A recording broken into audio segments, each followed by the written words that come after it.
किसी जंगल में एक पायु नाम की बकरी रहा करती थी। उसके 2 बच्चे थे। एक दिन की बात है, पायु बकरी का बच्चा उससे कहता है कि माँ माँ, तुम्हारा तो अब दूध भी नहीं आ रहा है। मेरा पेट नहीं भरता माँ, मुझे बहुत भूख लगती है। हाँ माँ, सच में बहुत भूख लगती है। हाँ मेरे बच्चों, मैं जानती हूँ मुझे अब बहुत कम दूध आ रहा है। तुम दोनों भी बड़े हो रहे हो, इसलिए मेरे दूध से तुम लोग का पेट नहीं भरता। देखती हूँ मेरे बच्चों, आज से मैं तुम्हारे लिए खाना ढूंढ कर लाऊंगी जिसे तुम दोनों आराम से खा सको। पायु अपने बच्चों के लिए बहुत चिंतित थी। उसके बच्चे अब बड़े होने लगे थे। माँ का दूध कम पड़ रहा था। दूध से अब उनका पेट नहीं भरता था। उन्हें भर पेट खाने की जरूरत थी, पर पायु बहुत परेशान थी। वो अकेली थी और बहुत कमजोर भी थी। उसे इस बात की चिंता हो रही थी कि वो दोनों बच्चों को और अपने लिए खाना कहाँ से लाएगी। फिर बच्चों को भूखा देख के पायु खाने की तलाश में निकल पड़ती है। कहाँ जाऊं, कहाँ से खाना तलाशूं मैं अपने लिए और अपने बच्चों के लिए? कैसे करूं? पायु अभी अपने बच्चों के लिए खाना ढूंढ ही रही थी कि तभी उसके सामने एक भयानक शेर आ गया। शेर और बकरी की तो जन्म से ही बैरी है।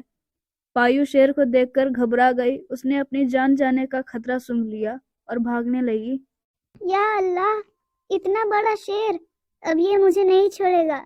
मेरे बच्चों का क्या होगा? उनकी देख रेख कौन करेगा? इससे पहले ये शेर मुझे मार डाले, मुझे यहाँ से भाग जाना चाहिए। पर शेर बकरी से ज्यादा फुर्तीला होता है। उसने पायु पे अपनी पूरी नजरें गड़ा रखी थी और उसने सोचा था कि वो पायु को अब भागने नहीं देगा। फिर जैसे ही पायु ने भागने की कोशिश की, तभी शेर ने बकरी को दबोच लिया। पिद्दी सी बकरी, और मेरे साथ चालाकी करने की कोशिश कर रही थी। तुम्हारी ये खैर। नहीं नहीं, छोड़ दो मुझे। मैंने तो तुम्हारा कुछ बिगाड़ा भी नहीं है। फिर क्यों मेरी जान लेना चाहते हो? घर में मेरे 2 छोटे छोटे बच्चे हैं। अगर तुम मुझे मार दोगे तो उनका क्या होगा? जाने दो मुझे, प्लीज। पायु उस भयंकर शेर के सामने खूब गिड़गिड़ाती है, पर उसके गिड़गिड़ाने का शेर पर कोई भी असर नहीं होता है। वो तो बस उसकी जान लेना चाहता था। हा हा हा, तुम्हें छोड़ के मुझे कौन सा फायदा है? वो हाँ, लेकिन मुझे छोड़ दोगे तो तुम्हारा कोई नुकसान भी तो नहीं होगा। पायु समझ गई थी कि वो भयानक शेर उसे नहीं छोड़ेगा, वो उसे मार देगा। इसलिए पायु ने उसके सामने एक सुझाव रखी। मुझे छोड़ दो, मैं तुम्हारे बहुत काम आ सकती हूँ। हा हा हा, अच्छा, तुम मेरे काम आओगी? पिद्दी सी बकरी भला मेरे किस काम आएगी? हाँ, तुम जो रोज खाना तलाश करने की इतनी मेहनत करते हो, खासकर मांस खाने के लिए तो ज्यादा तरसते होगे, वो मैं तुम्हें ला कर दूंगी। मैं तुम्हारे लिए हर रोज खाना लेकर आऊंगी। तुम आराम से बैठ के सिर्फ खाना, रोज मजे करना। मैं तुम्हारे लिए अच्छा अच्छा भोजन लेकर आऊंगी। शेर तो सोच में पड़ गया था कि बिना मेहनत किए ही उसे खाना खाने को मिलेगा। शेर बकरी का प्रस्ताव स्वीकार कर लेता है। ठीक है, मैं तुम पर भरोसा कर रहा हूँ। तुझे हर रोज मेरे लिए खाना लेकर आना होगा। मेरे डेरे पर आओगी ना? और हाँ, अगर मुझे धोखा देने की कोशिश की तो उसका परिणाम तुम समझ लेना। बहुत ही भयंकर होगा उसका परिणाम। तुम कहती हो तुम अपने बच्चों से बहुत प्यार करती हो। उनकी कसम खाओ और कहो कि तुम मुझे धोखा नहीं दोगी। बोलो, मंजूर है या फिर मरने के लिए तैयार हो? हाँ हाँ, मैं कसम खा कर कह रही हूँ, मैं झूठ नहीं बोल रही। मैं रोज तुम्हारे लिए खाना लेकर आऊंगी। शेर पायु को छोड़ देता है और उससे कहता है कि अब जाओ, मेरे लिए कुछ अच्छा सा खाना लेके आओ। जल्दी जाओ। हाँ हाँ, जा रही हूँ। मैं अभी कुछ ले आती हूँ। फिर पायु वहां से चली जाती है और शेर के लिए खाना तलाश करने लगती है, पर बहुत चिंतित भी होती है। या अल्लाह, कहाँ से लाऊंगी मैं इतना सारा खाना, वो भी रोज का? यहाँ तो मुझे खुद चिंता हो रही थी कि बच्चों के लिए कहाँ से लाऊंगी। अब ये शेर, इसके लिए इतना सारा खाना कहाँ से लेके आऊंगी मैं और मेरे बच्चे भूखे रह जाएंगे। या अल्लाह, मेरी मदद कीजिए। फिर पायु को बहुत मेहनत करनी पड़ती है। सुबह से अपने बच्चों को घर पे छोड़ के जाती है और खाना इकट्ठा करते करते शाम हो जाती है। पहले शेर को खाना देती, फिर उसमें से जो बचता वो अपने बच्चों और अपने लिए ले जाती। आ आ गई तुम? कितने इंतजार करवाती हो तुम? वो मालिक, खाना ढूंढते ढूंढते थोड़ा समय लग गया। अच्छा, क्या लाई हो तुम आज खाने में? मालिक, मोटा ताजा मुर्गा लाई हूँ, लीजिए खा लीजिए।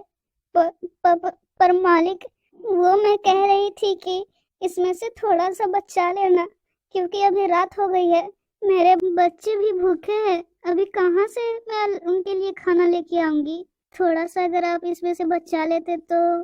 फिर वो अपने मन में कुछ बोलता है कि भाई के चोदो, मामो तेरा बहन के चोदो, महावीर वाला तेरा मैया के चोदो वाला। हाँ हाँ, कुछ बचा तो ले जाना।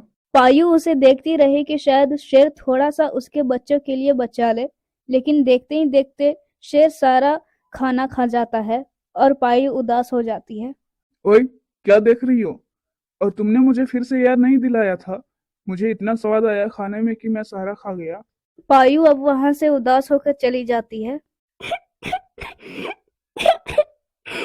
बस, बहुत हुआ, मुझे अब इस शेर का कुछ करना पड़ेगा। शेर अब इतना आलसी हो चुका था क्योंकि रोज उसे बैठे बिठाए खाना मिल रहा था। अब तो एक जगह से खड़ा भी नहीं हो रहा था और देखते ही देखते शेर बहुत मोटा हो जाता है। इतने समय से भाग दौड़ ना करने की वजह से शेर बहुत मोटा और आलसी हो चुका था। फिर एक दिन की बात है, शेर पायु का इंतजार करके थक जाता है, लेकिन उस दिन पायु नहीं आती। शेर को पायु पे बहुत गुस्सा आ रहा था। वाह, कितनी भूख लग रही है। कहाँ मर गई वो पायु साली?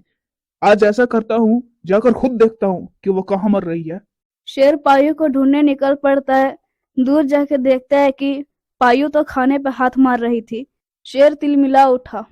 धोखेबाज साली पायु, मुझे तो तुम्हें उसी दिन मार देना चाहिए था। आज धोखा देने की तुम्हारी हिम्मत नहीं होती। शेर पायु को मारने के लिए झपट पड़ता है, पर पायु पहले से ज्यादा चौकन्नी थी और फुर्तीली भी थी। लेकिन शेर मोटा होने की वजह से पायु की तरह फुर्तीला नहीं था। बहुत दूर पायु के पीछे भागने के बाद भी एक जगह गड्ढे में जा गिरता है, क्योंकि पायु को पता था कि शेर उसका पीछा करते हुए पायु को जरूर मारने आएगा। निकालो, निकालो मुझे इस गड्ढे से। शेर पायु के आगे गिड़गिड़ाने लगता है कि वो उसे बाहर निकाल दे। तुम मुझे बाहर निकालो। अगर तुमने मुझे बाहर निकाला तो मैं तुम्हारी जान बख्श दूंगा। दोबारा फिर तुम्हें कभी तंग नहीं करूंगा। बड़ा आया मुझे बख्शने वाला, इस समय तुम्हारी खुद की जान पे बनाई है, खुद को तो बचा के देखो। वैसे भी तुमने मुझे बहुत परेशान किया था, मेरा और मेरे बच्चों का हिस्सा का खाना तुम खा जाते थे। अब मैं तुम्हें इस गड्ढे से कभी बाहर नहीं निकालूंगी। पायु उस गड्ढे में मिट्टी डाल देती है और फिर शेर को जिंदा ही दफना देती है। उसके बाद वो खुशी खुशी अपने बच्चों के साथ रहने लगती है।